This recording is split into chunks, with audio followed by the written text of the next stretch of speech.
நீங்க பேரே ஒரு மாதிரியா சொல்றீங்க. அதனால நான் அந்த பேரை திரும்பி பத்திரிகையாளர்கள் இடத்துல சொல்லி வெறும் கருப்புன்னு ஒன்னா சொல்லலாம். பேருக்கு முன்னாடி எதனா ஒரு நல்ல அடையாளத்தை சொல்லலாம். நீங்க ஒரு வேற மாதிரி அடையாளம் சொல்லிருக்கீங்க. அதை நான் சொல்ல விரும்பல. அவர் மருத்துவமனைக்கு போய் அவருடைய மகனின் சிகிச்சை இஎன்டி ட்ரீட்மெண்ட்டுக்காக போயிருக்காரு. அப்ப டாக்டர்ஸ் எல்லாம் உள்ள இருந்திருக்காங்க.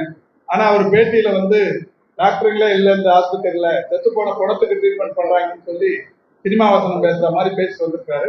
உடனடியா அந்த பொறுப்பை வகிக்கிற வணக்கத்திற்குரிய பெருநகர் சென்னை மாநகராட்சியின் மேயர் அவர்கள் சமூக வலைதளத்தின் வாயிலா எத்தனை மருத்துவர்கள் அங்க இருந்தாங்க, நேற்றைக்கு விடுமுறை நாளா இருந்தாலும் கூட எத்தனை மருத்துவர்கள் இருந்தாங்க, எத்தனை மருத்துவ பணியாட்கள் அங்கே பணியாற்றி கொண்டிருந்தார்கள் என்கின்ற செய்தியை சொல்லி இருக்கிறார்கள்.